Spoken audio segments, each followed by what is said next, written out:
Welcome back to Drifting Worlds. In this journey, we drift down into the sun-worn canyons of Solarin, a desert world carved by time, shaped by light, and alive with quiet, patient rhythms. From the towering beams that fall across its surface to the deep layers where the planet's heartbeat begins, we'll move slowly through each level of this strange, carved landscape. From a distance, Solarin looks like someone scraped every trace of moisture off a world and left the surface to bake for a few million years. Even before drifting close, you can already see the color of it changing with every slight angle, burnt gold one moment, washed out ochre the next. What stands out most, though, is the light. Even out here, far above the clouds, sunlight doesn't spread the way it should. It seems to narrow into long, vertical strands that rise off the surface like pillars. Not beams shooting upward, more like the sun is being pulled into thin lines, stretched across the atmosphere. Moving closer, those lines sharpen.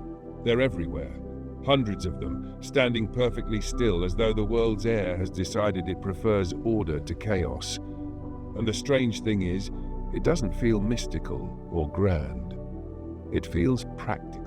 Like the atmosphere is made of layers that have settled into place over time, each one bending the sun into these tall columns that never really fade, just shift slightly when the planet turns. As the descent begins, the colors break apart into finer detail. The surface isn't flat desert, it's torn open. Canyons run across the land in staggering, impossible lengths. Some stretch straight for distances you can't measure just by looking.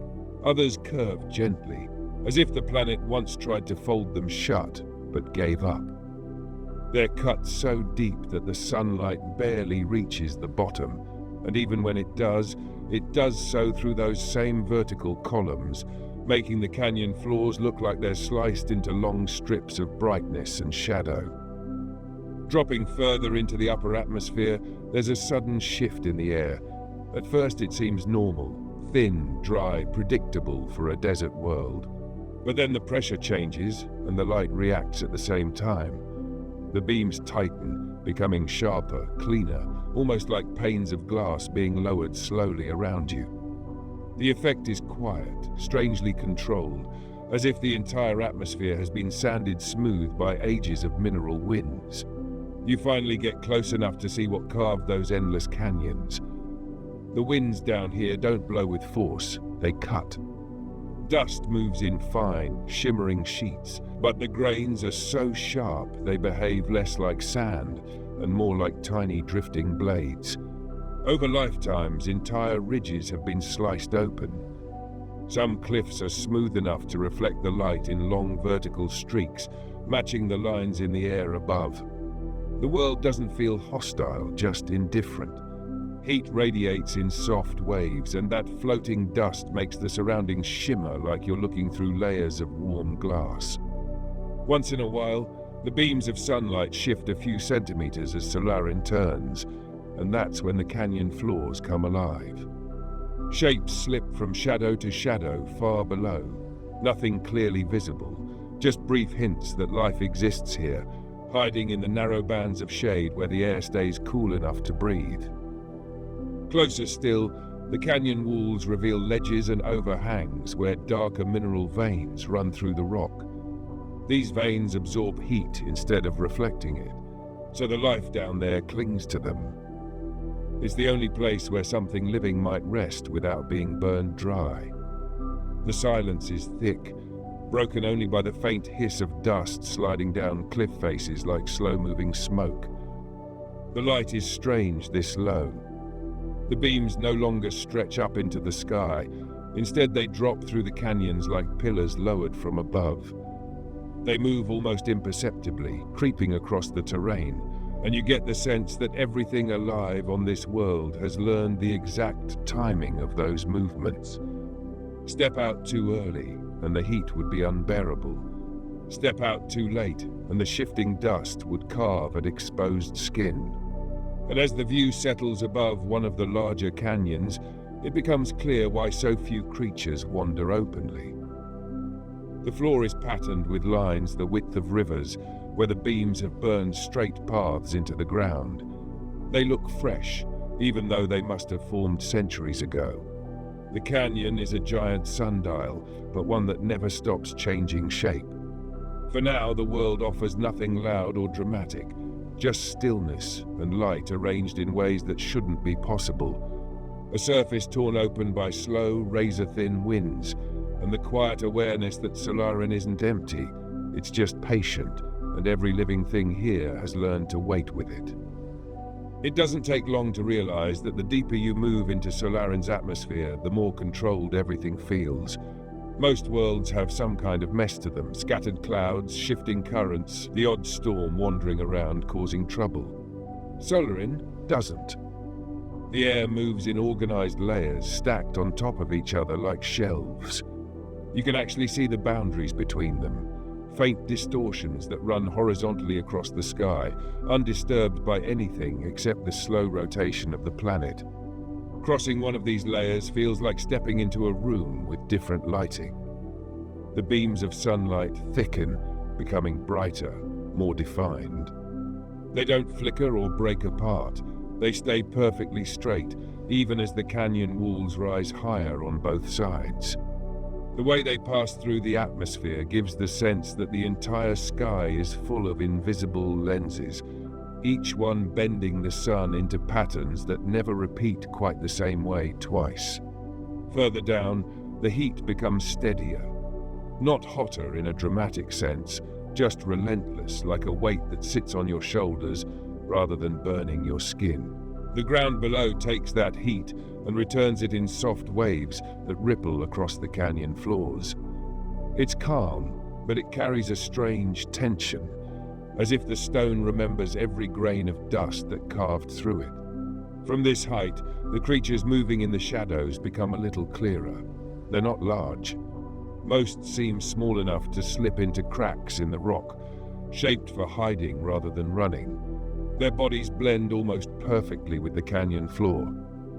Muted tones of ash, faded red, pale sand. Whenever the beams of sunlight creep near, the creatures freeze completely, waiting for the line of heat to move past before continuing their slow crawl along the walls. One of them ventures near a ridge. It looks almost like a segmented shell, except the segments shift at different angles, adjusting to the temperature around it. It presses itself into a shaded patch beneath an overhang and stays perfectly still as the brightest column of light slides across the ground below. Once the danger passes, it unfolds again, its movements surprisingly delicate for something shaped like mineral shards. Then it slips into a crack without leaving so much as a scrape behind. There are larger signs of life too, not active movement, but the things they've built or left behind. Along some canyon walls, the mineral dust has been brushed away in smooth, curved lines that don't match the natural patterns carved by the wind. These arches and markings sit just above the reach of the strongest beams, positioned with purpose. They look like resting points, or maybe places to hide from the brightest hours of the day. There's no decoration, no signs of intelligence beyond survival, but there is intention. Something worked to create pockets of shadow in a place where shade is as valuable as water. As the descent continues, faint vibrations run through the air, not loud enough to call sound, more like the low hum of heat shifting across stone. When a deeper canyon opens beneath, the atmosphere pulls those vibrations into long echoes that drift along the cliffs. They aren't rhythmic, they don't form patterns. They're just reminders that the world is always moving, even when no wind is visible. Every so often, dust rises from hidden vents along the canyon walls. It doesn't explode outward, it drifts upwards in thin columns, similar to the sunlight but darker, almost metallic in color. These vents seem to breathe slowly, each exhale carrying fresh mineral grains that will eventually travel hundreds of miles before settling.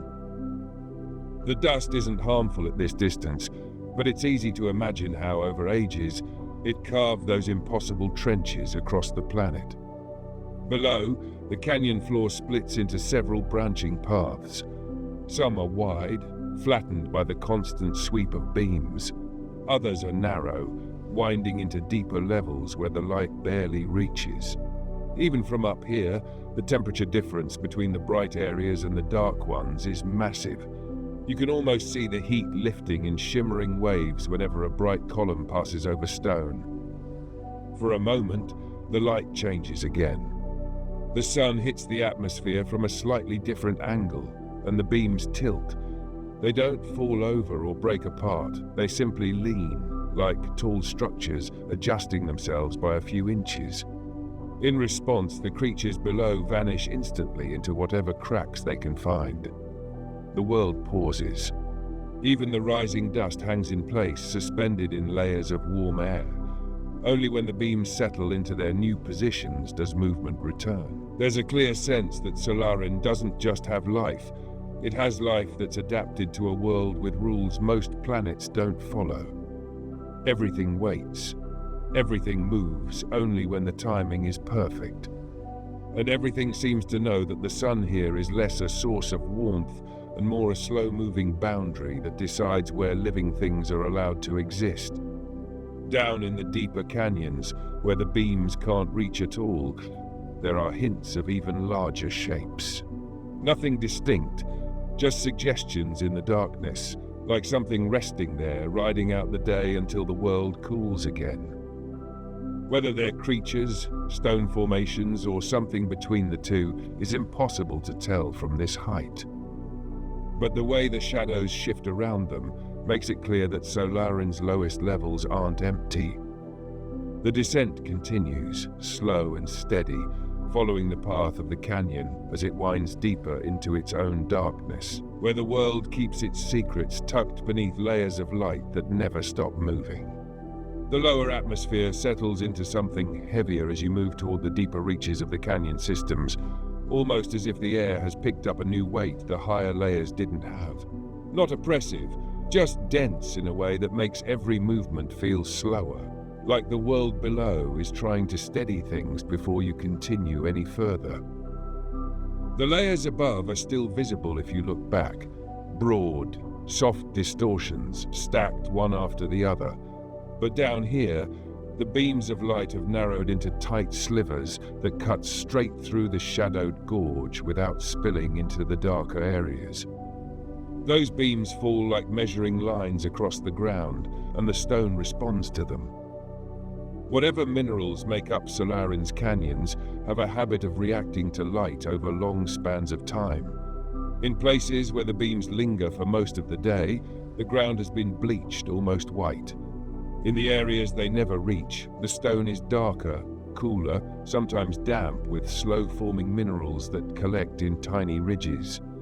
The contrast creates natural pathways, and the life here uses them. You can see faint tracks weaving along the shaded zones, each one worn just enough to show that creatures return to the same routes again and again, following the safe corridors where the heat can't touch them.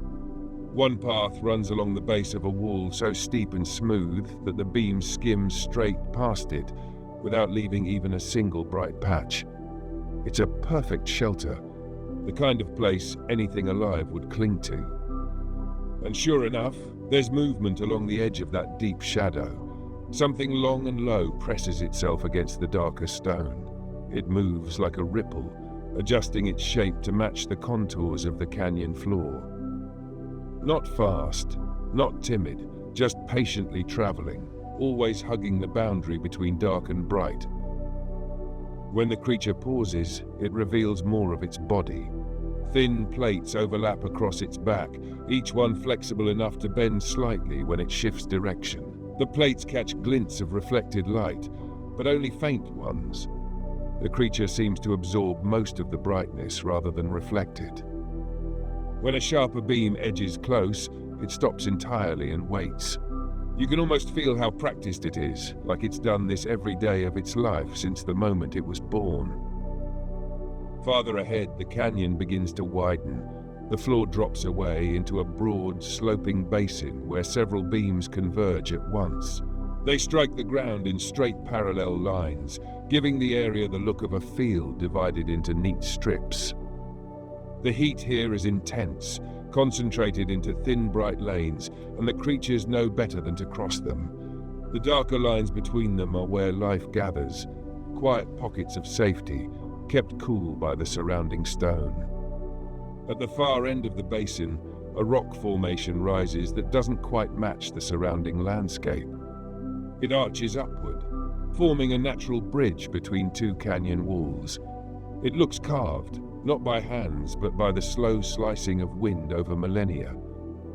The underside of the arch is shaded enough that faint patterns are visible, long, shallow grooves that run in gentle curves.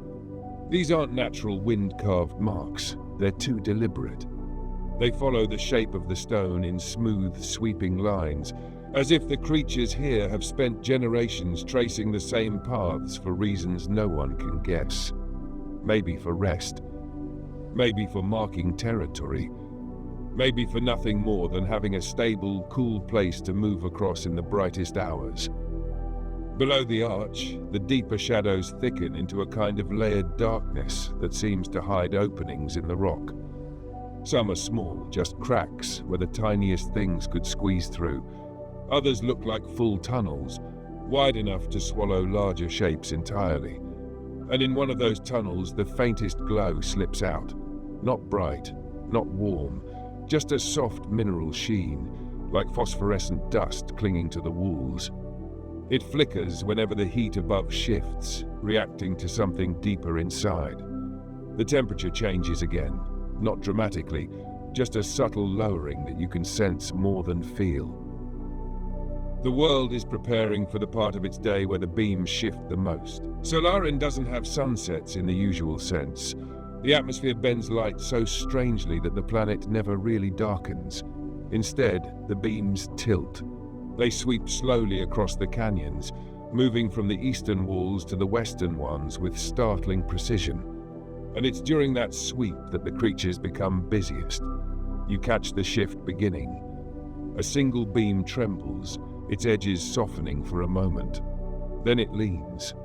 Only a few degrees, but enough for its hot line to slide across the canyon floor and erase the cooler path one of the creatures was traveling. The creature reacts instantly, slipping into a crack between two slabs of stone. It fits so neatly that for a moment it disappears entirely, like it was never there at all. More beams begin to tilt. Some stretch, others contract into thinner lines, creating a moving maze of heat and shadow across the canyon floor. The world below responds as one. Creatures scurry, crawl, retract, vanish into their shelters. The entire canyon shifts from slow calm to a brief, efficient flurry of motion. Not panic, just timing. Everything here has learned that the beams decide when life can breathe freely and when it needs to pause. As the sweep continues, the deeper tunnels start to glow a little brighter. It isn't light in the usual sense. It's more like the minerals within the stone releasing stored energy. Faint pulses flicker along the walls, illuminating the outlines of passages that drop far below the canyon floor. Whatever lives down there prefers the kind of darkness that only exists when light behaves this strangely. And as the beams settle into their new angles, the canyon becomes quiet again. The dust drifts lower, no longer rising in thin columns but hanging lazily in the warm air. The echoes soften. Even the faint vibrations that traveled through the stone earlier seem to relax, as though everything is waiting for the next stage of Solarin's day to begin. For now, the world rests in this in-between moment. Light shifting, shadows reorganizing, life tucked neatly into the places where the heat can't reach, and the descent continues, drawing you deeper into a planet shaped by patience, precision, and light that has never learned how to behave normally. The deeper levels settle into a kind of steady twilight. Even though the sun is still high above the canyon rim, it's the bending of the light that causes it. The beams thin out the further they stretch downward, breaking into faint lines that barely reach the bottom. By the time they arrive here, they're weak enough that the stone doesn't react to them anymore. No bleaching, no heat lines, no shimmering distortions, just a soft hint of brightness that never quite becomes day. Down in this twilight zone, the sound shifts too. Higher up, the world hummed with heat and vibrating stone. Here, everything is muted. Even the drifting mineral dust moves more slowly, as if the air has grown thick enough to weigh it down. You can watch a single grain fall for several seconds before it finally settles on the canyon floor, joining the thousands that have already gathered in quiet dunes against the wall. It's cooler here, but not cold. The temperature feels balanced, held steady by the stone itself. These lower layers don't get the same boiling glare as the surface. They stay warm enough for life to exist without constantly running from light. And with the beams thinner and slower, the creatures are more willing to move.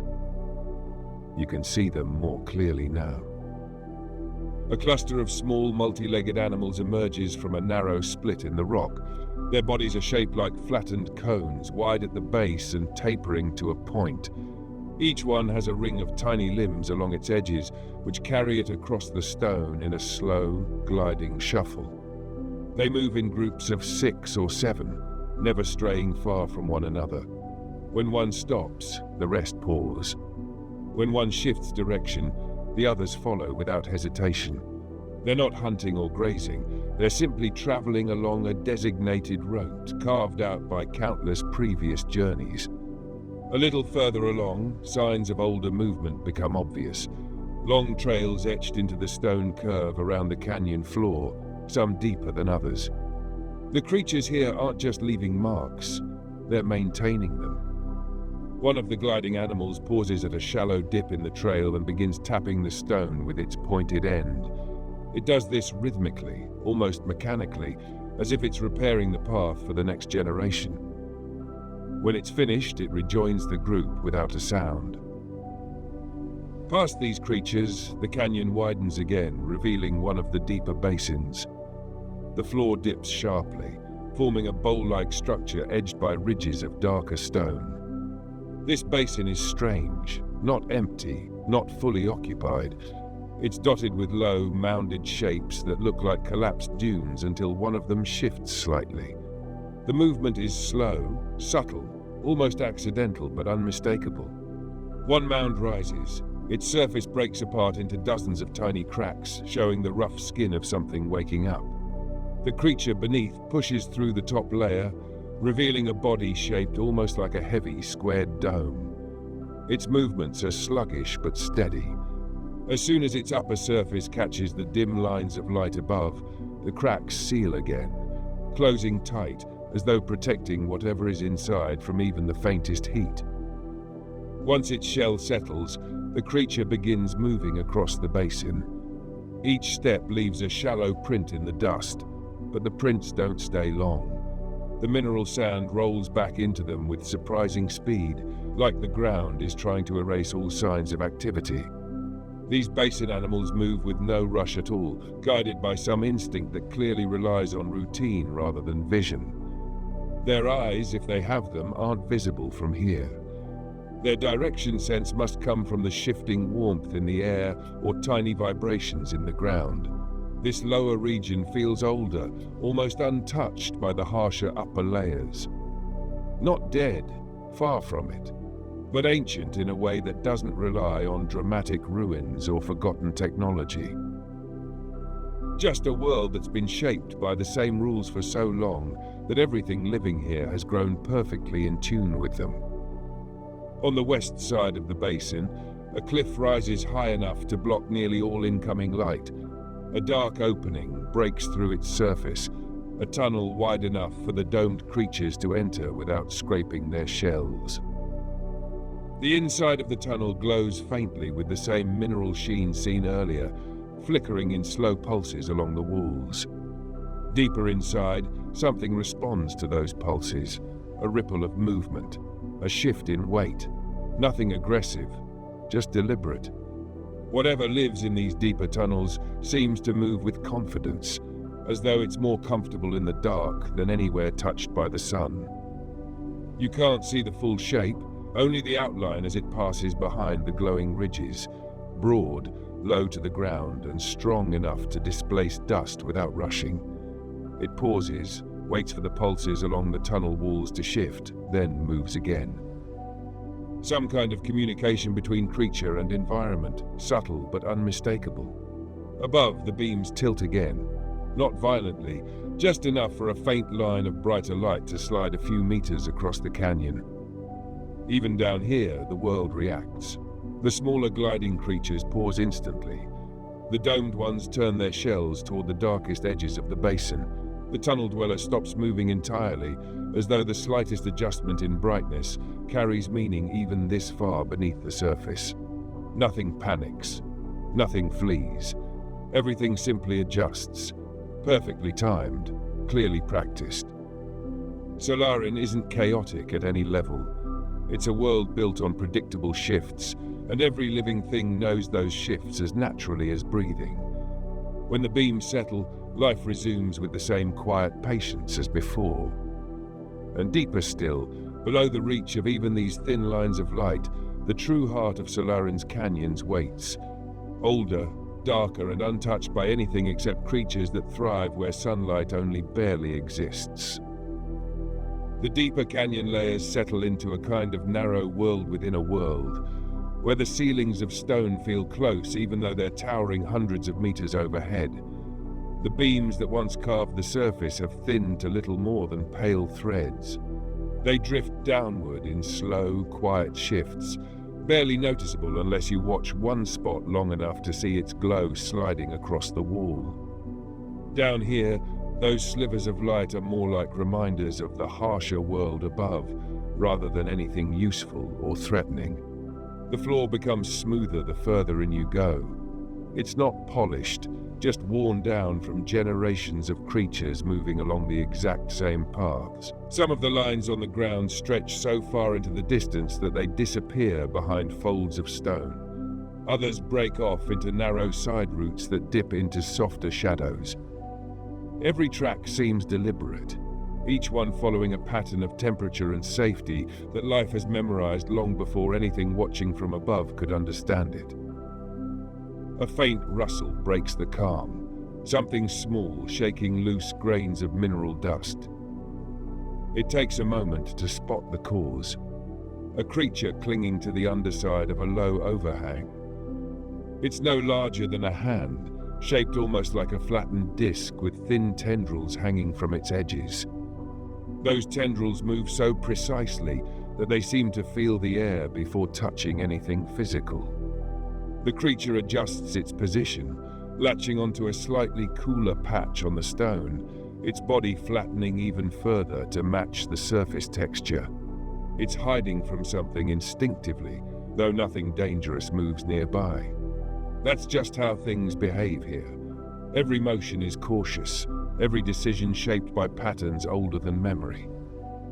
Farther ahead, the canyon opens into a long chamber, where the roof lifts just enough for a few thin beams to drop through. They don't reach the floor. They stop midway, caught by thicker layers of swirling dust that never fully settle. The result is a hanging brightness suspended in the air like tall columns that forgot how to reach the ground. Beneath them, the chamber stays dim and warm, protected from the shifting heat above. In this chamber, something unusual breaks the quiet. Rows of shallow pits line one side of the floor, each one no wider than a creature's shell but perfectly shaped. Inside some of them, you can see small mineral clusters arranged in patterns that look placed rather than natural. They're not tools. They're not nests. They don't serve any obvious purpose. But everything here has been arranged carefully. Small piles here, clean spaces there, distinct gaps between them. The creatures must use these pits for something meaningful, even if it's nothing more than a way to keep their young cool or to store minerals that react to heat in a predictable way. A shadow shifts at the far end of the chamber. Something larger moves with a kind of slow certainty, its shape blending into the dim stone around it. When it steps forward, the dust at its feet doesn't scatter. It pulls inward slightly, drawn by the creature's weight. This one is broad but not towering, its back lined with ridges that flex as it moves. The ridges glow faintly, picking up the mineral pulses from the deeper tunnels. It follows those pulses the way other creatures might follow scent or sound. The larger creature pauses near the pits. It lowers its head, or what seems like its front, and gently nudges one of the mineral arrangements. The pieces shift only a little, not scattered or destroyed. The creature seems to be checking them rather than feeding, guarding, or building. Then, satisfied with whatever it was looking for, it turns and continues toward the darker passage beyond. The tunnel it enters is shaped differently from the others. The walls curve inward, creating a natural funnel that leads toward an even deeper region.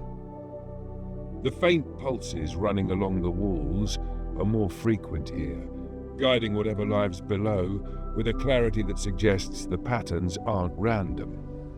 They rise and fall with the same timing as the beams above, shifting across the surface, almost like the entire planet communicates its light changes all the way down into the lowest levels. As you follow the creature's direction, the temperature drops again. Only slightly, but down here a tiny shift means a lot. The air feels layered, similar to the upper atmosphere, but slower, heavier, like the deeper chambers take longer to adjust to the world above. Dust hangs almost motionless. If you watch long enough, you can see the faintest downward drift, slower than anything you'd witness in ordinary air. Further in, the tunnel widens into a long corridor carved more by minerals than wind. The walls are lined with thin shelves of stone that look like ancient waves frozen mid-crest.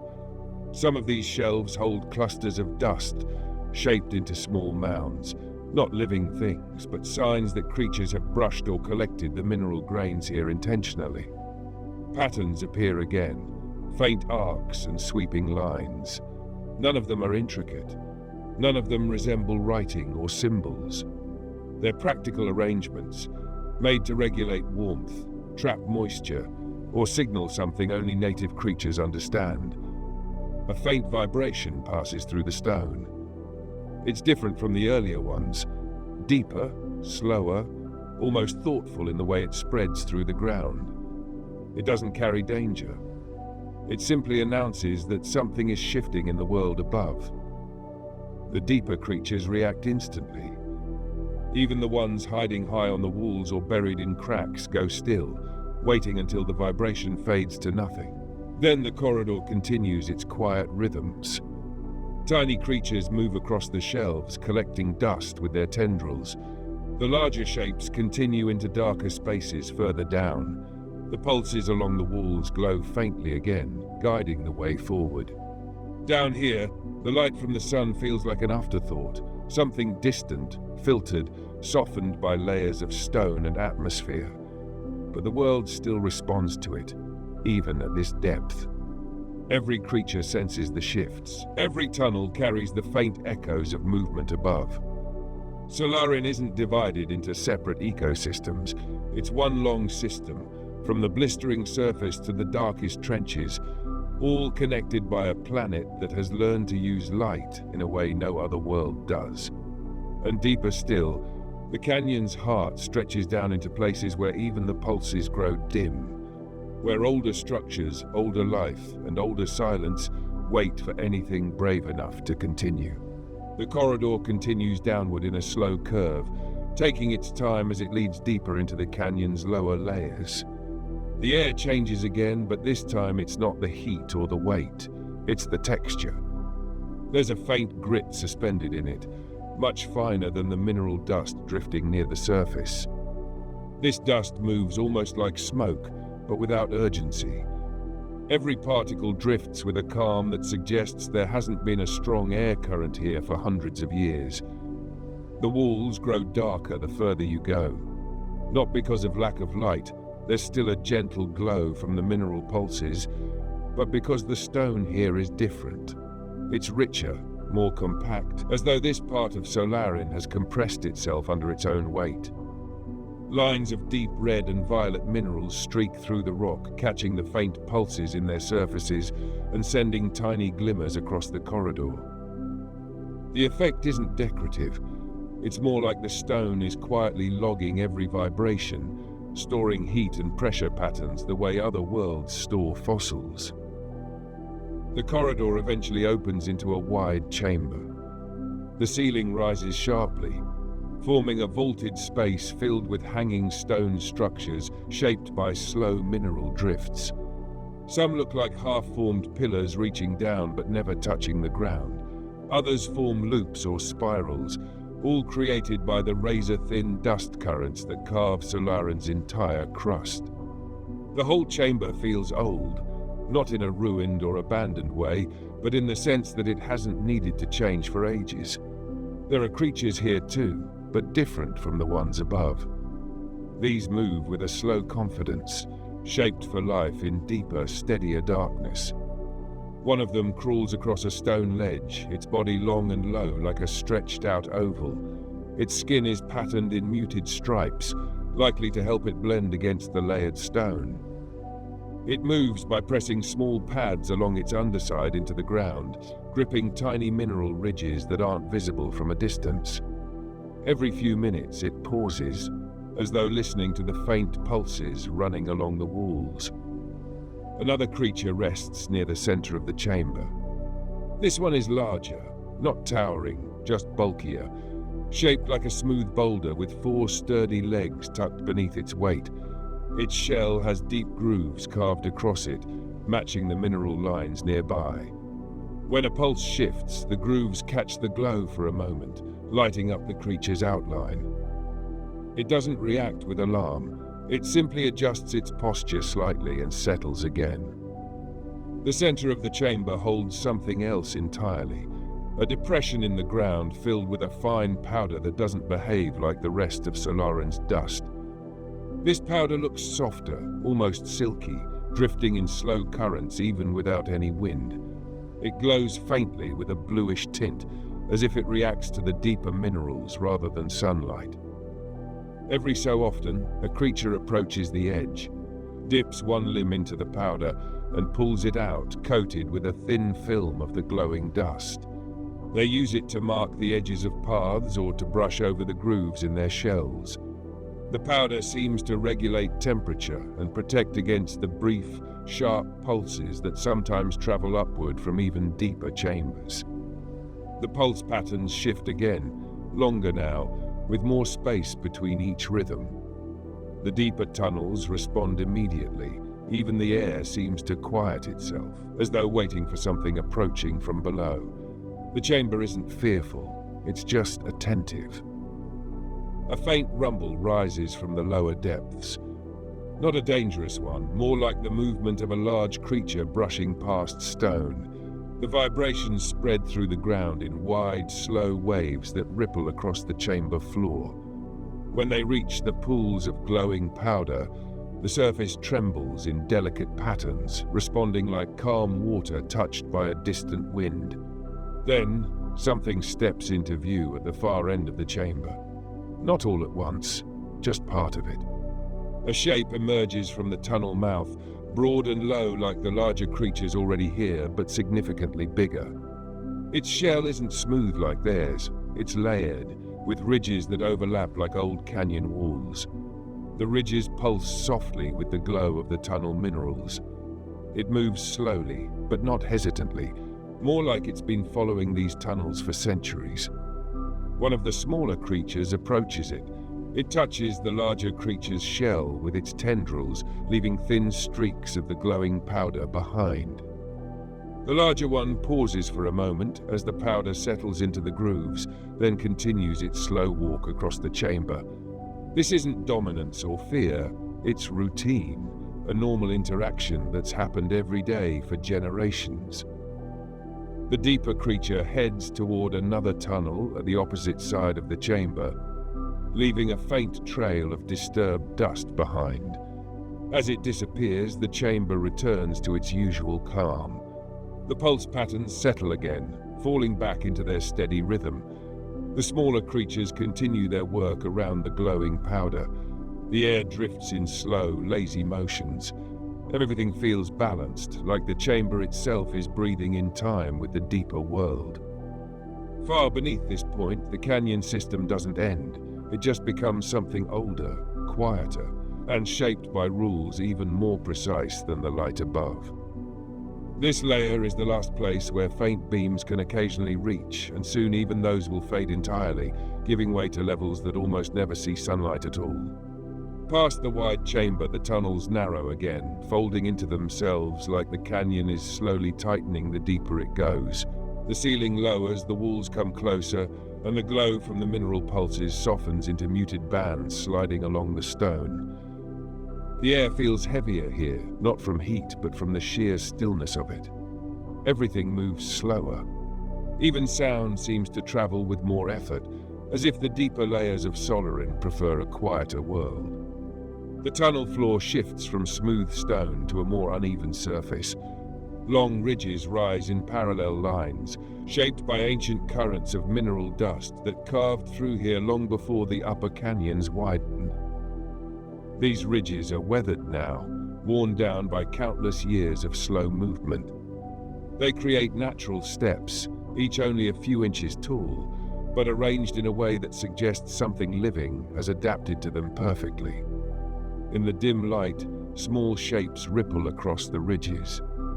These creatures aren't the same as those in the higher basins. Their bodies are thin and flexible, long enough to stretch over multiple ridges at once. They move by anchoring one end of their bodies into the narrow grooves and pulling the rest forward in a slow, steady wave. Their skin is pale, almost colorless, patterned with faint mineral lines that make them blend seamlessly into the stone. Every so often, one pauses, pressing its entire body flat to match the exact shape of the ridge. A defense instinct tied more to the tunnel's ancient predators than anything present now. Further along, the tunnel bends sharply, bringing the walls so close you could almost reach out and touch both sides. Here, the mineral pulses intensify for a moment, running in quick flashes along thin veins in the stone. These flashes aren't bright, but they carry a kind of precision that feels deliberate. The smaller creatures react instantly.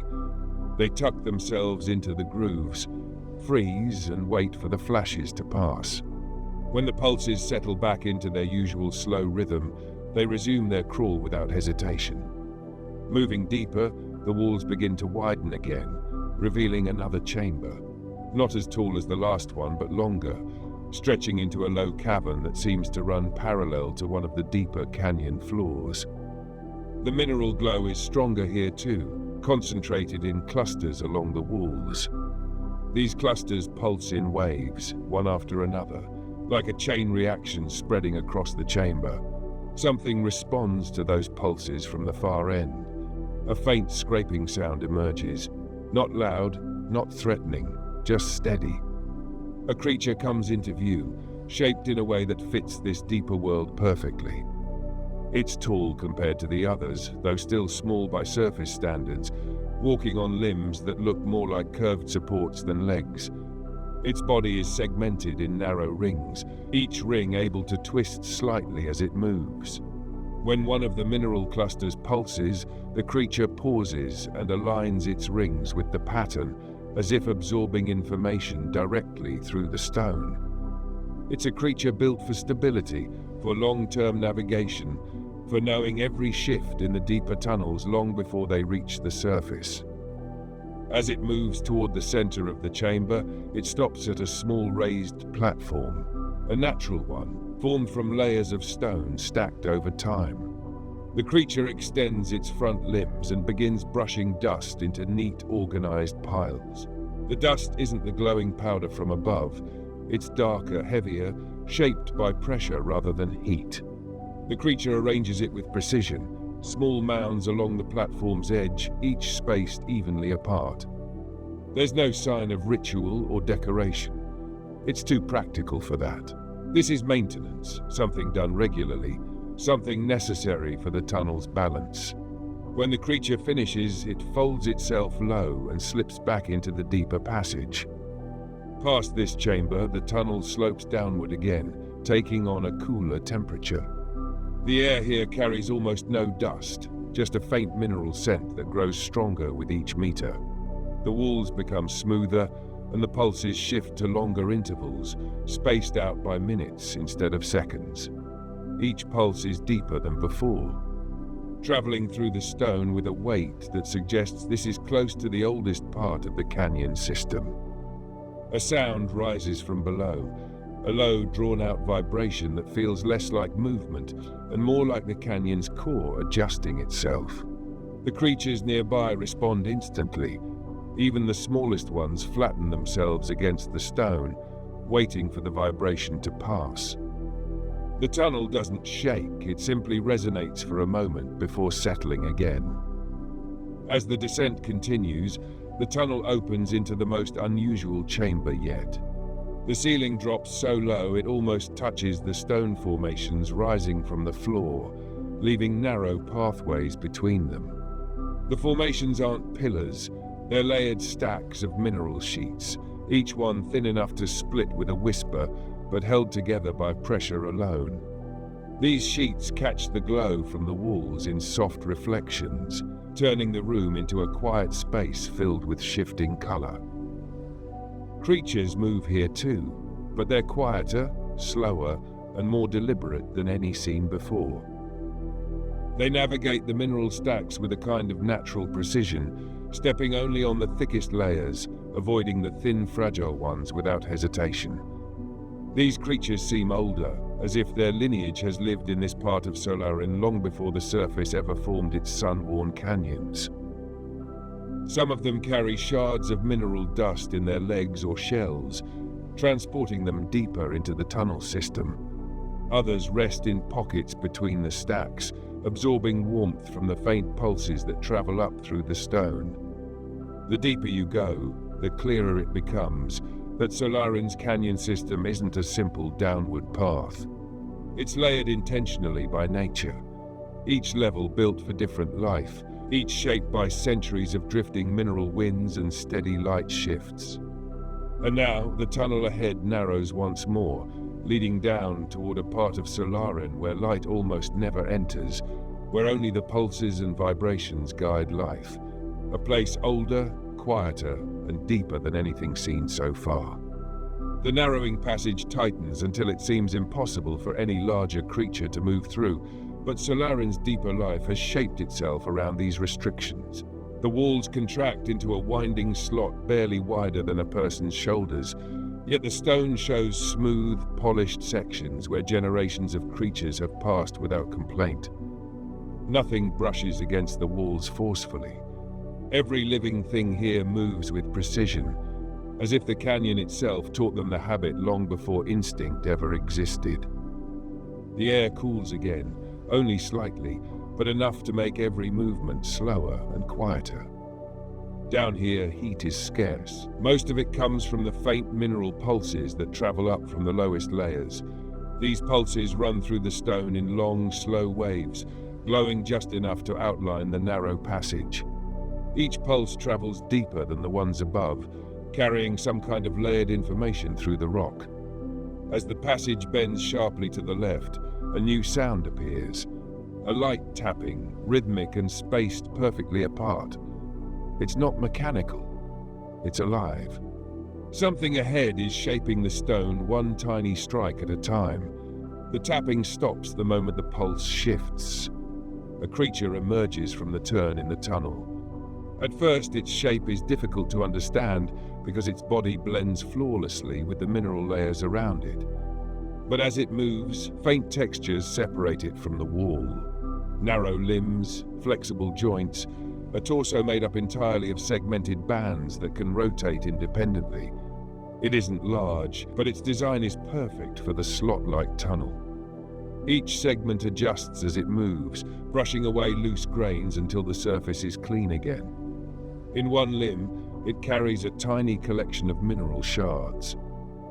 It sets them along the wall with incredible care, organizing them in a straight line that follows the natural pulse veins. The shards catch the faint glow and brighten just enough to redirect the next pulse along a slightly different path. This isn't decoration, it's guidance. The deeper tunnels rely on precision, and this creature plays a role in maintaining it. Once the shards are placed, it dips one limb into a small patch of soft powder, similar to the glowing basin above, but much darker. The powder clings to its limb in a fine coat. It uses that coat to pack the shards into the wall, sealing them into place before moving on. The tunnel begins to widen again, not by much, but enough to allow a different kind of life to appear. Ahead, the floor splits into two levels. The upper one continues straight, a smooth walkway carved by ancient dust flows. The lower one dips sharply, almost like a natural slide leading into deeper darkness. The upper level holds creatures built for stability, wide, low, cautious. They cling to the stone with flat underbodies, adjusting their paths with slow but confident steps. They're not here to explore. They're here because this level offers the longest pulses, the warmest stone, and the safest distance from the shifting beams far above. The lower level is something entirely different. A faint breeze moves through the deeper channel, the first hint of airflow since the descent began. It's subtle, almost unnoticeable, but it carries the smell of minerals more reactive than any found in the upper canyons. That airflow comes from deeper chambers where the canyon system connects to Solarin's subterranean networks. Down in that lower channel, the stone changes color again, shifting into darker mixes of black and iron red. These colors aren't from heat. They're from minerals only formed under enormous pressure. As the passage dips, the glow from the walls grows fainter, replaced by thin streams of pale blue light rising from cracks beneath the floor. The creatures down here glow faintly too, not bioluminescent in the usual sense, but reflecting the strange blue light in their shells. They're shaped like layered shields, each one stacked upon the next. When they settle into the cracks, they're nearly indistinguishable from the surrounding mineral patterns. Their movement is slow and precise, guided entirely by the timed pulses traveling through the rock. The corridor widens into another chamber, but this one is low, stretching horizontally rather than vertically. The ceiling hangs only a few meters above the floor, supported by broad stone slabs that formed naturally over countless ages. The slabs are smooth underneath, worn by creatures that passed beneath them for generations. Mineral drips form thin stalactites that glow faintly in the pale blue light. What's most striking about this chamber is the floor. It isn't flat, it isn't carved, it isn't shaped by creatures, it's patterned. Massive sweeping arcs run across the ground, each line formed from mineral dust packed tightly into shallow grooves. These arcs intersect at carefully spaced points, creating a kind of enormous, slow-moving map of heat, pressure, and vibration. The creatures in this chamber maintain the pattern constantly. Some carry dust from deeper levels. Others brush the grooves smooth with limbs shaped like broad paddles. Every movement is purposeful, every adjustment measured. The pattern shifts the moment a new pulse travels through the floor. Not dramatically, just a slight realignment. The creatures respond instantly, adjusting their arcs and lines so the groove paths continue to match the pulse's rote. Whatever the purpose of this system is, it clearly helps regulate deeper life, keeping the lower canyon layers synced with the movements of Solarin's surface. Near the back of the chamber, something larger stirs. At first it seems like part of the floor rising, but then the arcs of dust roll off its back in sheets. A deep-dwelling creature lifts itself from a resting hollow. Its shell is massive, covered in thick ridges that catch the next pulse and glow softly. This creature is old, not in a way that implies decay, but in the sense that it has lived long enough to understand the canyon's rhythm better than anything else. It moves with slow confidence, stepping carefully so it doesn't disrupt the grooves. The smaller creatures adjust their positions as it passes, letting it walk the main path without breaking the pattern. When the creature reaches the far wall, it pauses and presses its shell into a broad mineral vein. The pulse that follows spreads through the entire chamber like a deep exhale of heat.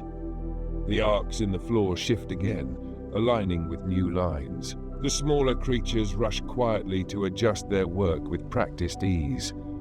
This chamber isn't for living or hiding, it's for sinking. It's where the canyon's deepest layers align themselves with the motion of the world above. Its beams, its winds, its shifting heat. And deeper still, below this lowest synced layer, lies a region where even the pulses thin out, leaving only the faint breath of ancient stone. A place Solarin rarely shows, and almost nothing reaches unless it belongs. Past the sinking chamber, the tunnels grow noticeably quieter. The faint mineral pulses are still there, but they've spread out so far between intervals that long stretches pass with nothing but silence. Even the creatures here behave differently. They move less often, and when they do, it's with a level of care that makes the upper canyon dwellers look restless by comparison. Every limb placement is deliberate, every shift of weight paused long enough to feel out the next weak pulse running through the stone. The air cools again, though not to the point of discomfort. It holds a stillness that feels older than the canyon system itself. Dust doesn't drift the way it did above. It settles instantly, forming thin layers that coat the tunnel floor in soft sheets. Running a hand through it would reveal the stone beneath immediately. It's that fine, that untouched. And the lack of dust movement means something important. There hasn't been a strong air current down here in centuries, maybe longer. The tunnel ceiling lowers into sweeping arches carved not by heat, but by pressure.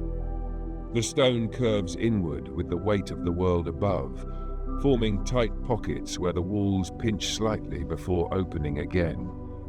These pockets aren't large, but many of them show signs of life. A small creature hides in one, different from anything seen so far.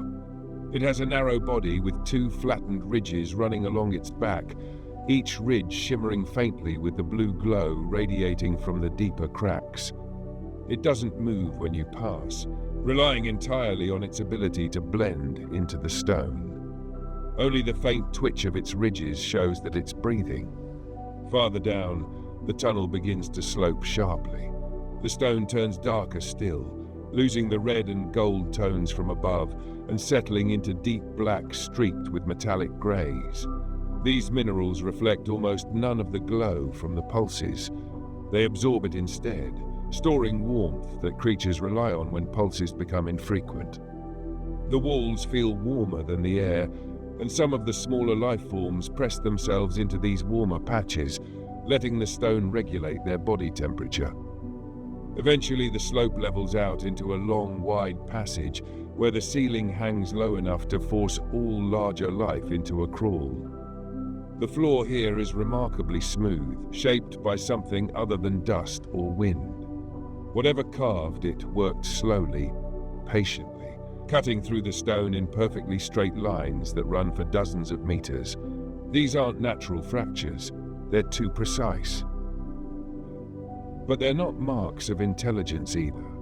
More like the world itself changing under heavy pressure, splitting and settling until the floor became one continuous sheet of dark mineral.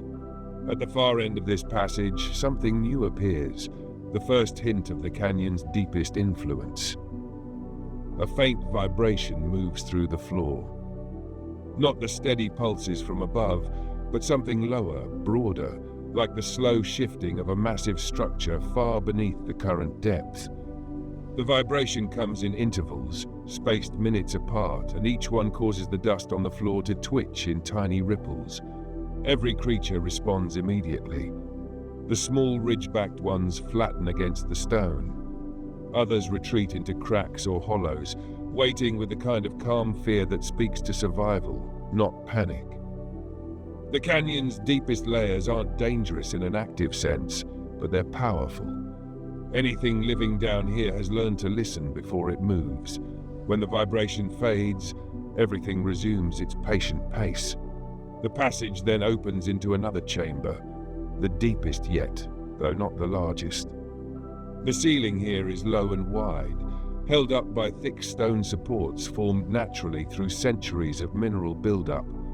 Between them, narrow trenches cut across the floor, filled with the same pale blue glow seen earlier. These trenches aren't deep, but they stretch in intricate networks that look almost like veins. Each one carries faint warmth, and the creatures here follow them the way rivers guide life in more hospitable worlds. One creature rests beside a glowing trench. It's unlike anything seen in the upper layers, larger, rigid, with a shell shaped like overlapping plates. Each plate is edged with faint mineral dust that reacts weakly to the trench's glow. The creature's limbs are short and thick, perfect for stability on the slick mineral floors. It doesn't move much, only shifting occasionally to adjust its position along the warmest part of the trench. In the chamber's center, a massive stone formation dominates the space, a raised platform made from interwoven layers of mineral sheets. These sheets create a structure that resembles a stack of natural plates arranged in a slow spiral. At first it looks untouched, but closer inspection reveals the truth. The creatures have shaped it. Not carved, not built, shaped. Tiny movements over centuries have smoothed the edges, brushed the dust and compacted the layers. This platform acts as another anchor point, a deep stabilizer for the canyon system. When the next low vibration rolls upward from the unseen depths below, the platform flexes. Not visibly, but enough to shift the dust on its surface in a subtle wave.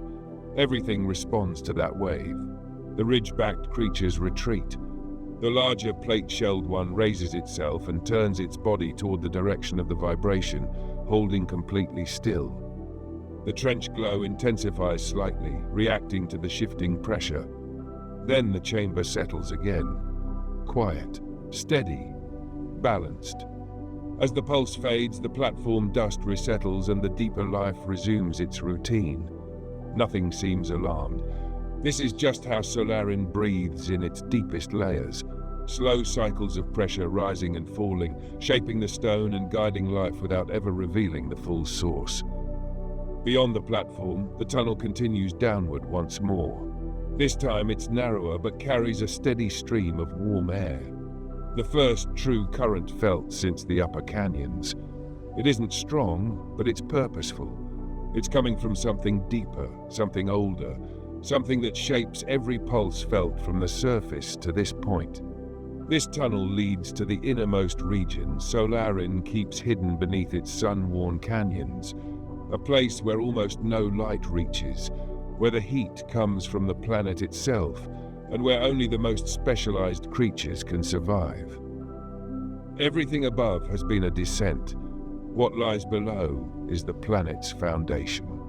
The warm air drifting from the narrow tunnel carries a different scent from anything above, richer, heavier, almost metallic. It's the smell of minerals exposed to heat far below the canyon system, where Solarin's deeper layers begin to press against each other. The warmth isn't the sharp heat of the surface beams. It's softer, even, and somehow steadier, coming from the slow shifting of the planet's interior.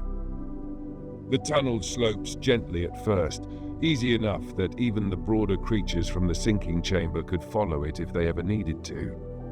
But as it continues, the slope steepens into something more like a slide carved by pressure rather than erosion. The stone becomes smoother, darker, and noticeably warmer, suggesting that this layer lies close to one of Solarin's internal heat pockets. The glow from the walls doesn't disappear entirely, but it fades into a faint outline, a guiding trace rather than a source of light. Down here, visibility comes mostly from the floor itself. The cracks between mineral slabs emit a muted orange warmth, pulsing slowly in long intervals. These pulses don't travel upward like the ones nearer the surface. They stay local, rising just enough to guide creatures through an environment that would otherwise be disorienting. The first signs of life in this deeper region appear as subtle ripples across the warm cracks. Thin, flexible creatures move in weaving patterns, shaped almost like long strands of mineral sinew. Their bodies glow faintly at the edges, absorbing heat from the cracks and storing it along narrow ridges that run the full length of their forms. They slither in slow, looping paths, careful never to cross the cracks directly. Instead, they follow the warm lines as if tracing a map only they can see. Farther down, the tunnel widens into a tall chamber, not vast but steep, with walls rising into darkness. The warmth is stronger here, concentrated into a central pool of heated mineral slurry. It isn't liquid in the usual sense. It moves slowly, thickly, like a mixture of molten stone and dust that hasn't fully melted. The surface of the slurry glows a deep orange, swirling gently as cycles of heat travel through it. Around the pool, several creatures gather. These ones are bulkier than the slithering strands, with wide bodies and thick protective plates shaped to deflect heat. They move steadily, dipping their front limbs into the slurry and pulling back, coated with a thin layer of glowing mineral. The creatures then carry that coating to the edges of the chamber, applying it to specific patches of stone. Wherever they place it, the mineral hardens instantly, forming protective crusts that reinforce weak sections of the wall. The process is slow, almost ritualistic, but clearly essential. This chamber isn't just a place they visit, it's a structural foundation they maintain. The deeper the descent, the more it becomes clear that Solarin relies on its creatures in ways most worlds don't. Life here isn't separate from the planet's structure. It participates in it, reinforcing it, adjusting it, regulating it. The canyon system functions because the planet's interior never shifts too violently, and the creatures of this depth seem to help maintain that delicate balance. Past the chamber, the tunnel drops again, splitting into multiple branches. Some are too narrow for anything larger than the slithering sinew-like creatures. Others open into small alcoves where the stone is warmest. These alcoves act as rest points. Inside one, a round-bodied creature sits half-buried in the floor. Its shell glows faintly, pulsing in sync with the warm cracks beneath it. It appears asleep, not in a vulnerable way, but in the sense that it is helping stabilize the local heat flow simply by being there. One branch leads to an even steeper drop, where the stone becomes rougher and the glow from below intensifies. This section of the canyon feels older than anything encountered so far, untouched by surface light, untouched by mineral dust, shaped entirely by pressure and heat. The air thickens, though not to the point of being hard to move through. It just feels denser, saturated with warmth that rises from deep in the crust. The walls are lined with mineral plates that shimmer with trapped heat, pulsing like slow heartbeats. It's here that another sound appears, a deep, rhythmic thrumming that vibrates through the stone. It comes from below, growing stronger with every step. The creatures respond to it the same way they respond to surface pulses. They pause, wait, then continue when the vibration passes. This is not a threat. It's part of the planet. The tunnel finally opens into the largest chamber in the entire descent. It is not bright, far from it. The only illumination comes from wide cracks in the floor where deep orange heat rises in steady waves. The walls tower above like the inside of a massive, naturally formed cathedral, shaped over countless cycles of pressure. The chamber feels alive, but not because of movement, because everything here, stone, air, heat, behaves with purpose. At the chamber's center lies a massive, layered formation. It rises like a stepped mound, each layer formed from fused mineral plates. Heat radiates from its core, pulsing slowly outward in patterns that match the rhythms of the deepest cracks. Smaller creatures move around it, tracing the edges of each layer, brushing away dust, maintaining pathways. And resting along the lower levels of the mound is something enormous. A creature shaped by the oldest rules of Solarin's interior. Its body is broad and low, built to anchor itself to the warm stone. Massive plates cover its back, each plate thick enough to withstand the heat radiating from the earth. Long limbs extend beneath it, fused partly to the warm surface. It doesn't move quickly or often, but when it shifts, the entire floor responds, a slow ripple of pressure that travels outward through the cracks and into the canyon system above. This creature is the reason pulses travel upward. Not intentionally, it isn't guiding the world. Its existence simply influences the stone. Every breath it takes, every shift of weight, every tiny adjustment of its shell changes the pressure in the rocks around it, sending signals upward like the slow heartbeat of a planet. It is old, not ancient in a mythical sense, just a species that has adapted perfectly to life in the deepest layers. The chamber around it is quiet, warm, and stable, the final level where life exists before the crust becomes too hostile for anything but heat and stone. And beyond this chamber, a final tunnel leads even deeper, not into a place where creatures live, but into the world's oldest heat vents, where Solarin's interior shapes the pulses at their source. The deepest point of the canyon system waits there, silent and unseen, holding the true origin of the world's strange rhythms. Beyond the enormous mound and the slow-moving giant anchored to its surface, the final tunnel feels almost hidden. It isn't blocked or concealed. It's simply narrow enough, quiet enough, and dim enough that nothing draws attention to it, unless you're looking for the next stage of the canyon's depth. The entrance sits low against the ground, framed by thick layers of stone that have fused into a natural arch over countless cycles of pressure. The warmth here is steady, drifting upward in soft waves from the corridor. It's different from the heat above, not radiated by light, not carved by winds, but pushed upward by the planet itself. Solarin's interior breathes warmth into the base of its canyon system, a slow and predictable cycle that every creature above has learned to time its life around. The tunnel slopes downward almost immediately. At first, the stone is smooth, shaped by the same pressures that carve the chamber above. Then it transitions into rougher layers, each slab slightly offset from the one below it. These offsets form natural steps, though too uneven for anything but the creatures built for this depth. There's almost no dust here. What little appears has been compacted into thin ridges pressed against the walls, left behind by creatures traveling upward rather than downward. The air is too warm and too still for drifting particles to linger for long. The glow from the cracks in the floor changes color again, shifting from the deep orange of the chamber above to a softer, golden warmth. These cracks aren't as narrow as before. They run in broader lines, like thick veins glowing beneath the stone surface. The heat they give off isn't harsh. It's steady and controlled, as if the layers below absorb more than they release. Noise doesn't travel far in this region.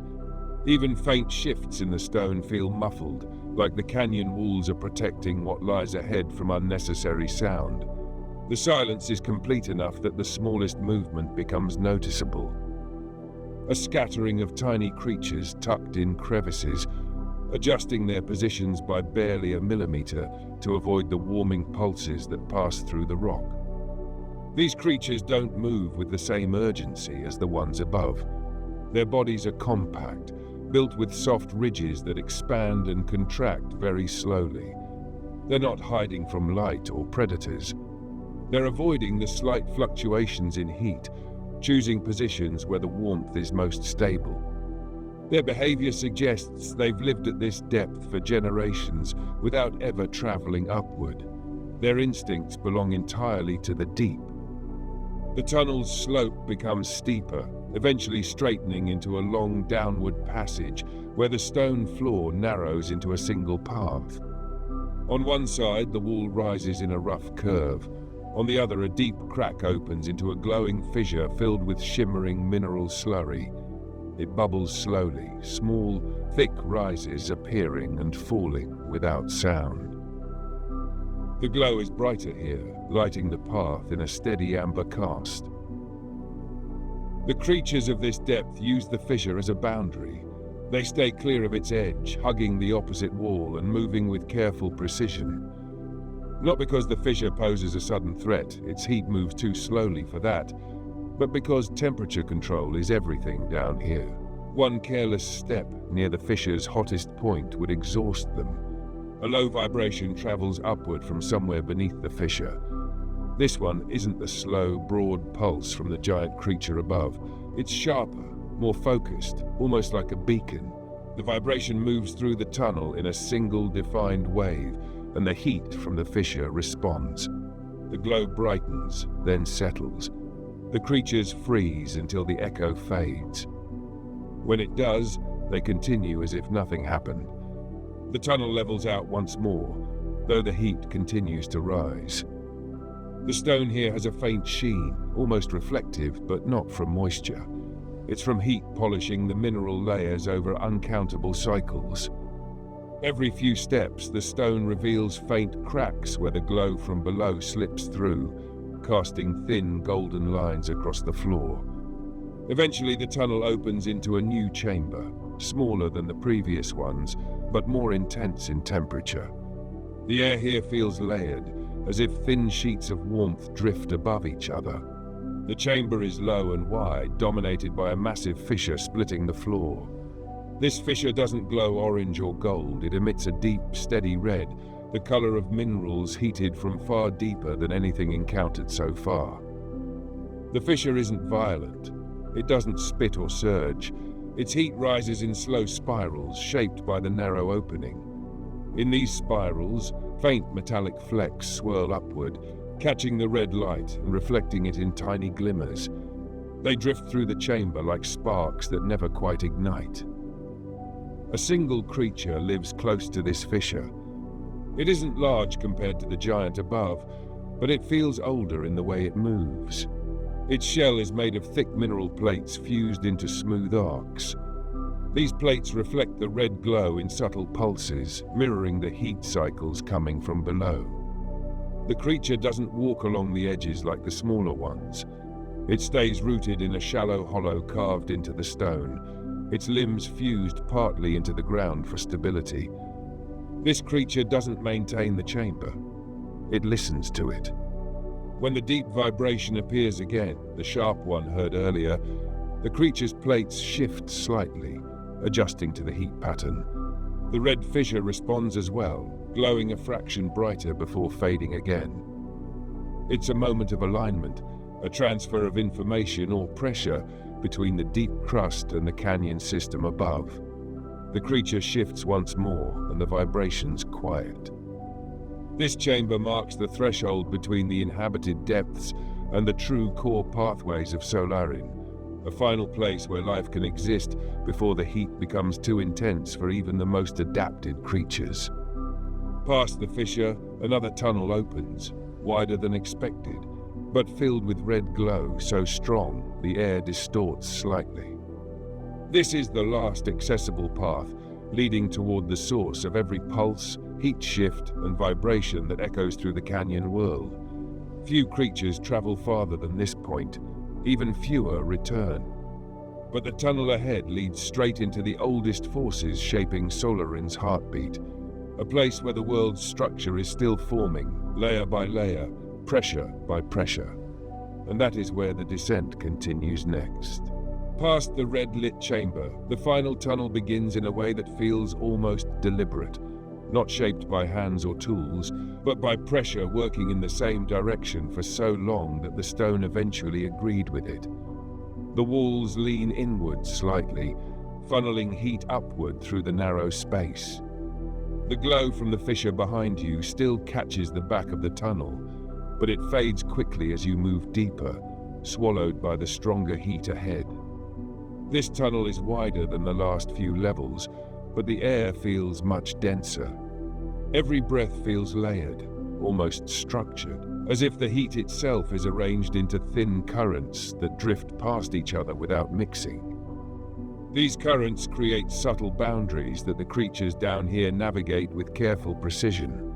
One step into a hotter current, even for a second, would overwhelm anything not adapted for this depth.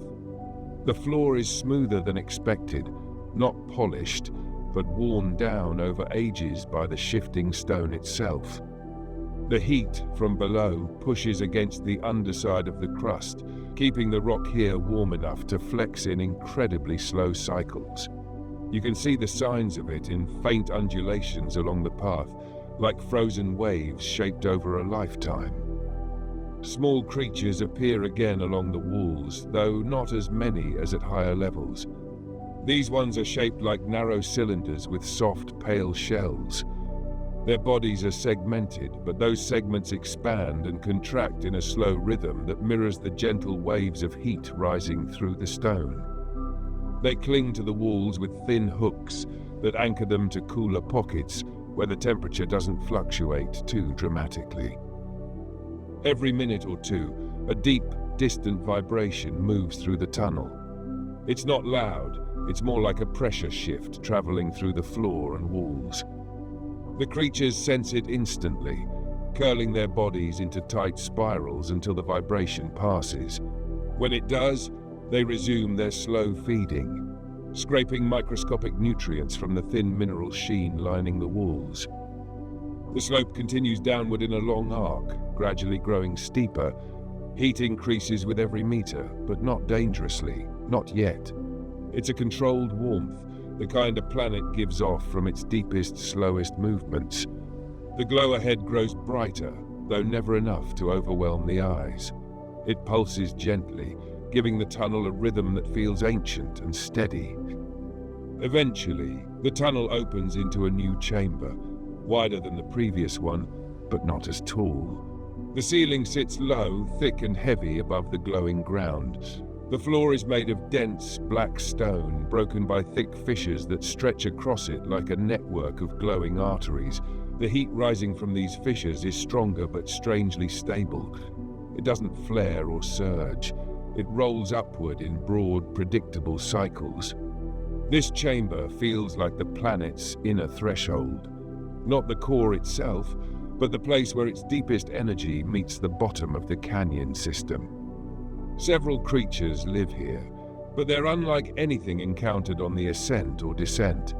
Their shapes are broad and flat, designed to rest directly on the warm stone. Their shells have grown thick and fused, forming protective plates that insulate them from the intense heat below. Their limbs are short, tucked beneath their bodies, barely moving, conserving energy in an environment where every movement requires careful timing. One of the creatures shifts slightly, revealing a thick seam along its shell that opens and closes slowly. It's not breathing the way surface creatures do. It's regulating heat, releasing the excess in brief, controlled bursts. The heat ripples outward across its shell, matching the slow pulse from the fissures beneath it. The creature pauses, waits for the next pulse, and adjusts its posture again. In the center of the chamber lies something far older than the creatures, a wide depression in the stone, filled with shimmering mineral dust. Unlike the glowing powders above, this dust doesn't give off light. It absorbs it. Each mote catches the glow from the fissures and pulls it inward, darkening slightly before releasing it back as faint warmth. The dust behaves like a natural filter, regulating the temperature of the chamber. Life here relies on that perfect balance. Every once in a while, the dust shifts on its own. Not from wind, there is none. Not from footsteps, the creatures around it avoid disturbing it. The dust shifts because of the heat waves rising from the cracks beneath the chamber. When those waves reach their strongest point in the cycle, they lift the dust in a gentle swirl, reshaping it into smooth, even layers. That swirl is important. The creatures react to it immediately, rising from their resting positions. They wait for the dust to settle, then move in slow, circular paths around the chamber. They're tracing the edges of the new patterns, reinforcing them, using their bodies to smooth and press the dust into neat lines. This cycle repeats like clockwork. A heat wave rises, the dust lifts, it resettles. The creatures adjust the pattern, then the chamber falls back into silence. The deeper chamber's calm doesn't last long before another change announces itself. A new vibration rolls upward, different from the others. This one is deeper, slower, heavier, as if coming from a depth far beneath anything reached so far. The ground shifts slightly underfoot, not enough to disrupt the stone, but enough for every creature to stop moving. The fissures brighten in response, glowing a deep molten color. The dust swirls again, but this time it rises higher, caught in a heat wave stronger than any previous cycle. It forms a loose, drifting spiral above the depression before settling once more. When it settles, everything goes still. This vibration is not a predator, not a warning, not an instability. It's the signal that you're close to the final threshold, the point where Solarin's canyon system meets the beginning of its true underlayers. Beyond this chamber lies a single downward shaft, not carved by heat or dust, but formed by the steady pressure of the planet's oldest forces. Through it, the deepest pulses rise, travel upward, and become the long, vertical beams of light that define Solarin's surface. You've reached the point where those pulses originate, the edge of the world's heartbeat. The downward shaft at the far end of the chamber feels less like a tunnel and more like the beginning of a transition. A point where Solarin stops behaving like a canyon world and starts revealing the forces that shaped it. The opening isn't large, but it's perfectly round, formed by steady pressure rather than erosion. Heat rises from it in slow waves, the kind of warmth that has nothing to do with sunlight and everything to do with the planet's deeper cycles. The air grows thicker with each step toward the shaft, not in a suffocating way, just dense, heavy with the minerals and heat that drift upward from the planet's inner layers. The creatures around the chamber sense the change too. Even the ones pressed into the stone lift their heads, adjusting their plates or shells to orient toward the shaft. They aren't alarmed, they're attentive. The deep pulses that travel through Solarin all start somewhere below, and this shaft is one of the paths those pulses use. The shaft begins as a steep slope carved from the densest stone so far. The walls curve inward, guiding the heat upward through the narrow space. This heat doesn't surge or ripple, it moves in long, steady breaths that feel ancient and patient. The farther you descend, the more the walls shift in color, from deep blacks and reds to glowing shades of amber and soft gold. As the slope steepens, the tunnel shifts from a walkable decline into something closer to a controlled drop. The stone has formed into natural terraces that descend step by step into the deeper layers. Each terrace is warm underfoot, absorbing and releasing heat in slow cycles that sync with the pulses rising from below. Signs of life continue, though sparsely. Small segmented creatures cling to the terraces, their bodies pressed flat against the warm stone. They move with incredible patience, shifting only when the heat cycles reach a peak or dip. Their shells glow faintly with the color of the stone around them, blending seamlessly into the surroundings. Every once in a while, one of them lifts a limb and taps the ground, as if sensing the direction of the next vibration. Deeper down, the terraces widen into a long, sloping platform dotted with tiny vents. These vents are no wider than a coin, but each one releases a tiny thread of heat that rises through the air like slow, glowing smoke. The threads twist upward without dispersing. The air here is too warm and too still for them to drift apart. Around some of these vents, clusters of mineral growths are formed. They look almost like crystalline fans, each one shaped into thin blades that glow with a soft orange when the heat passes through them. The creatures here brush past them occasionally, perhaps using them as markers for the safest path. Another deep vibration travels upward through the stone, slow, broad, and unmistakably powerful. It's different from the ones above. This one feels like it's coming from directly below the shaft, shaped by the planet's own internal crests shifting against each other. The terraces respond with a faint tremor that ripples outward in quiet waves. None of the creatures panic. They pause, brace themselves, and wait for the vibration to fade. The tunnel widens again into a large chamber, unlike any seen before. This chamber feels like the true threshold, the point where Solarin's canyon systems end and the deepest forces begin. It's vast but not tall. The ceiling hangs low, supported by broad stone pillars that formed naturally over millions of years of pressure. These pillars are smooth, warm, and riddled with faint, glowing veins. In the center of the chamber lies a massive depression. Not a pool, not a fissure, but a kind of circular basin carved entirely by heat. The stone here is darker than anywhere above, almost glassy in its smoothness. From the center of the basin, a steady glow rises, deep red at the edges and brightening toward the middle. This glow pulses every few seconds, slow, heavy, and perfectly timed. This is the source of the canyon pulses. The deep energy of Solarin rises through this basin, pushing warmth and pressure upward in long, measured waves. Everything on the surface, the beams, the shifting patterns of heat, the life in the canyons, ultimately depends on these pulses. They are the planet's heartbeat. Around the basin, several massive creatures lie in shallow hollows etched into the stone. They aren't sleeping, they're resting in sync with the heat. Their bodies are shaped like heavy, layered shields, each plate fused from minerals unique to this depth. When a pulse rises, their plates glow faintly. When it fades, the glow recedes. Their chests move slowly, rising and falling in time with the basin. These aren't the largest creatures in the canyon system. The giant above remains unmatched, but these ones hold a different kind of presence. Their shells are etched with patterns that reflect the deep cycle rhythms. Their limbs are thick and rooted to the ground, anchoring them in place. They don't wander. They don't climb back up the tunnels. They stay here at the heart of Solarin, connected to the planet's internal movement in a way no surface creature ever could be. Occasionally, one of them shifts its weight, causing the red glow in the basin to flare slightly brighter.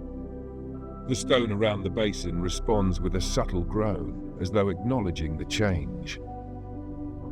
The other creatures adjust their positions as well, aligning themselves to the new pulse cycle. Even the air in the chamber responds. Every pulse rises through the ground, travels up the shaft, and spreads throughout the canyon system, eventually reaching the upper layers where the atmosphere bends the light into its towering sunbeams. What happens at the surface begins here, in cycles measured not in seconds or minutes, but in geological time. At the far end of the chamber sits one final tunnel. It is narrow. It emits no glow. It leads downward into heat so intense that no creature, not even those that live here, dares to enter. This tunnel is the limit. Beyond it lies the planet's deep mantle, where pressure and heat shape the world in ways no canyon creature is built to withstand. Nothing descends into that final depth. Not life, not dust. Only the slow grind of rock and heat, working in silence far below the surface. Part 13 ends at the edge of that tunnel, with Solarin's deepest secrets still hidden beneath the glow of the basin. Standing at the limit of the deepest chamber, it becomes clear that nothing further down belongs to anything living. The final tunnel, exhaling its dense, heat-heavy air, marks a boundary the canyon creatures respect without hesitation. The world beyond that point doesn't pulse, it surges, constantly shifting under pressures older than the canyon system itself. Every vibration from below is a reminder that the mantle never sleeps, even though everything living above it has learned to match its rhythms. The chamber is quiet again after the last deep pulse. The massive creatures resting around the central basin settle into stillness, their plates no longer glowing. The walls breathe faint, steady warmth. Even the fine mineral dust that collects along certain edges has gone motionless, waiting for the next shift that may take minutes or hours. Up close, the basin reveals more detail. It isn't a simple depression. The deeper you look into the red glow, the clearer it becomes that the stone inside it has thinned into layers. Thin sheets stacked tightly together, all vibrating with slow, steady motion. These layers aren't yet liquid, but they're warmer and softer than solid stone should be. This is where the canyon pulses are born. Pressure waves rising from the mantle, passing through the layered stone and emerging as steady beats that travel through every tunnel, crack, and canyon on the planet. Near the basin's rim, you can see how some of the creatures keep watch. A few extend short, heavy limbs onto the warm stone, spreading their weight across weak points where the rock needs reinforcement. Others lie with their shells angled toward the basin, absorbing excess heat so the chamber stays stable. Without them, this place would likely shift more violently, sending unpredictable pulses all the way to the surface. None of this is intentional. Solarin's creatures aren't engineers, but the way they exist here naturally maintains the environment. The canyon system above runs smoothly because life and stone have settled into an arrangement that benefits both. Eventually, the heat from the basin reaches a low point in its cycle. A long quiet follows, heavier than before.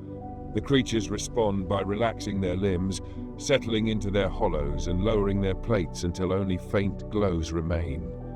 This cycle marks the turning point.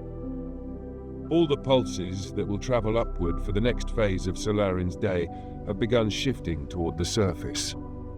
Now the ascent begins. Leaving the chamber requires taking the same terraces and sloping tunnels upward, though the return feels different. The air is still warm, but every few meters the heat lightens slightly, easing the density of the atmosphere and loosening the tight currents that once clung to the walls. The lower creatures remain still as you pass, anchored in the pockets where the stone's temperature matches their needs. They don't follow. They don't even watch. Life at this depth is deeply content to stay where it belongs. As the tunnel rises, the pulses become clearer again. The long, heavy beats from the basin thin into gentler waves that run through the stone in predictable intervals. These pulses pass through cracks in the walls, glowing faintly, guiding the path upward the same way they guided every creature living here. Farther up, the cylindrical creatures clinging to the walls begin moving in slow shifts again. They rotate their segmented bodies, adjusting to the changes in rising heat. When the next pulse arrives, their shells glow briefly before dimming again. It's like watching a cycle they've repeated every day of their lives, completely unbothered by anything happening above or below. Reaching the terraces, you can feel the air lighten even more. The natural steps warm less intensely, and the glowing mineral veins running along the walls return to the softer orange seen in the upper layers. The shafts widen into long passages where the stone pulses rise in broader intervals. Here, small creatures scurry across the ground, moving between tiny heat vents that release steady, gentle warmth. Some carry mineral particles on their shells, likely transporting them to higher chambers where they'll be used for upkeep. The familiar vibrations from the sinking chamber above drift downward. These are lighter than the deep pulses, shaped by pressure adjusting through the canyon's mid-layers. Every creature living in this region pauses when the vibrations come, then resumes its work once they fade. The canyon system feels alive again, not in a chaotic way, but in a steady, predictable rhythm.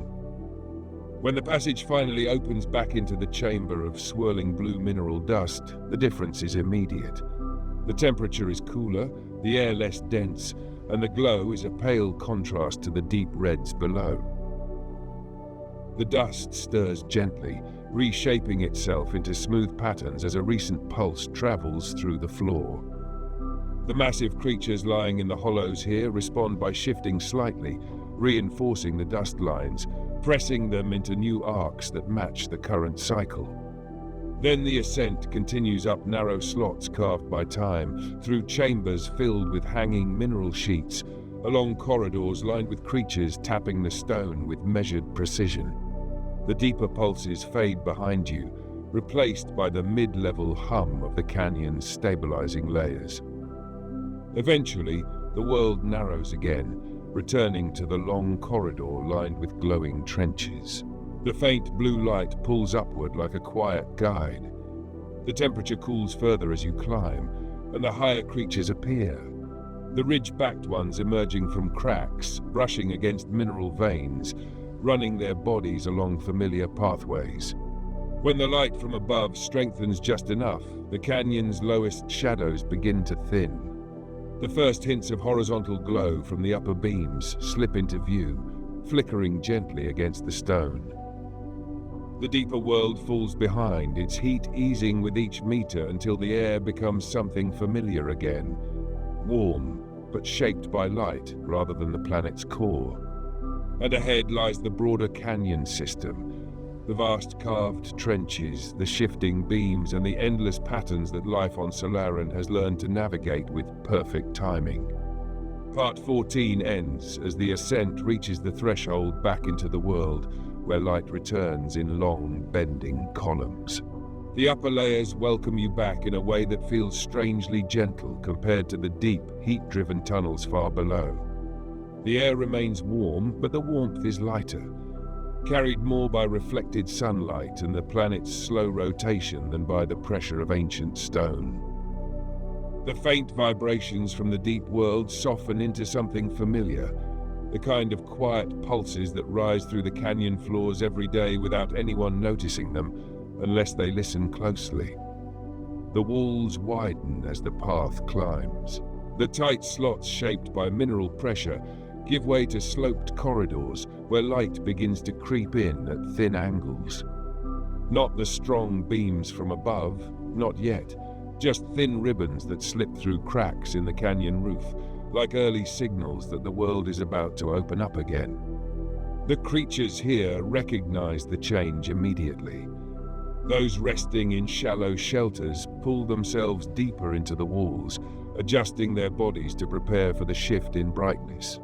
Others position themselves near darker patches, waiting for the next sequence of sunbeams to sweep across the canyon floor.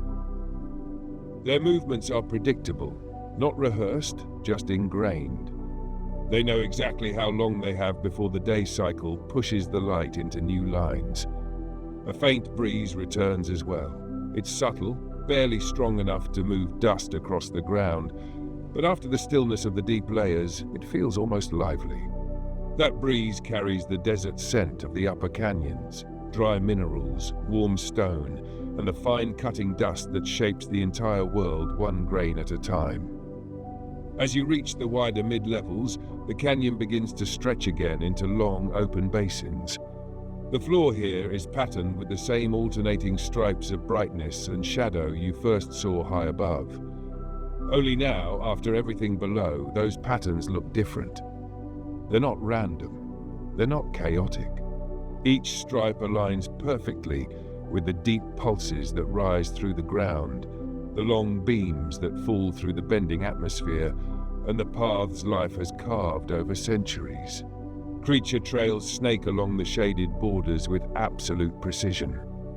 The gliding animals move in steady lines, pausing only when the approaching beam shifts a little earlier than expected.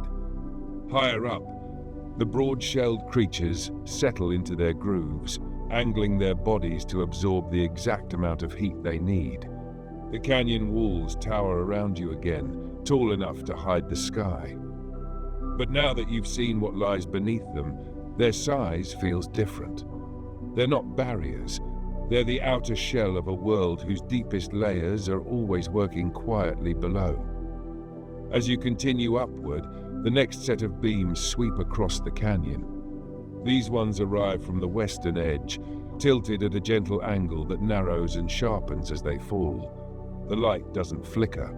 It simply shifts, sliding across the canyon with the same controlled precision seen in every layer of the planet. The creatures react with familiar timing. The smaller ones flatten against the stone. The larger ones retreat into shaded hollows. Even the dust on the canyon floor moves with a kind of discipline, swirling in slow patterns before settling again in clean lines. The canyon opens again near the highest ledges, where the sunbeams stand tall and unmoving for long stretches.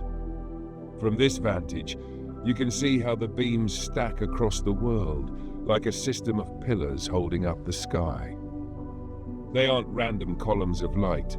They're the end of a long journey that started deep below, rising from the layered stone, passing through chambers glowing in red and blue, traveling through the tunnels and cracks, and finally breaking into the atmosphere where the light bends and stretches them into towering shapes.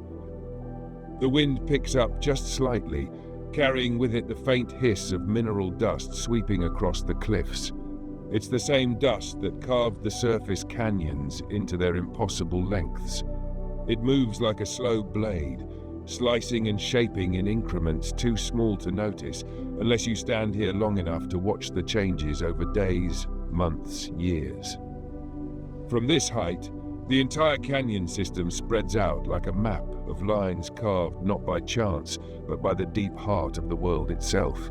Each trench, each ridge, each shaded path stems from the pulsing interior you just traveled through, a connection between surface and depth built through time and heat alone. You climb the final stretch of stone until the canyon rim opens wide. The sky is brighter here, washed in gold, as the long, permanent sunbeams rise through the atmosphere in clear vertical columns. They reach so high they almost look solid. Between them, the desert stretches on for thousands of miles, quiet, harsh, and beautiful in the way only a carved, sun-worn world can be. The wind pulls across the rim in warm currents, brushing sand against exposed rock. The canyon's mouth breathes out faint heat carried from far below, and the surface creatures remain tucked in the narrow shadows under the overhangs, waiting for their time to move as the sunbeams shift slowly across the land. Standing here, the whole cycle becomes clear. The canyon's depth, the steady pulses rising upward, the beams bending in the air, the life that survives by moving exactly when the world tells it to. Solarin isn't a world of chaos or violence. It's a world of order, ancient, slow, and patient. A place where the surface and the deep interior stay connected through narrow paths, quiet pulses, and the calm certainty of a planet that never rushes anything. And the day continues across the canyon, the beams drifting a little to the east as Solarin turns, reshaping the shadows again, while every living thing waits for its moment. The journey ends in the sunlight, with the world carrying on exactly as it has for countless cycles, warm, bright, and carved by time.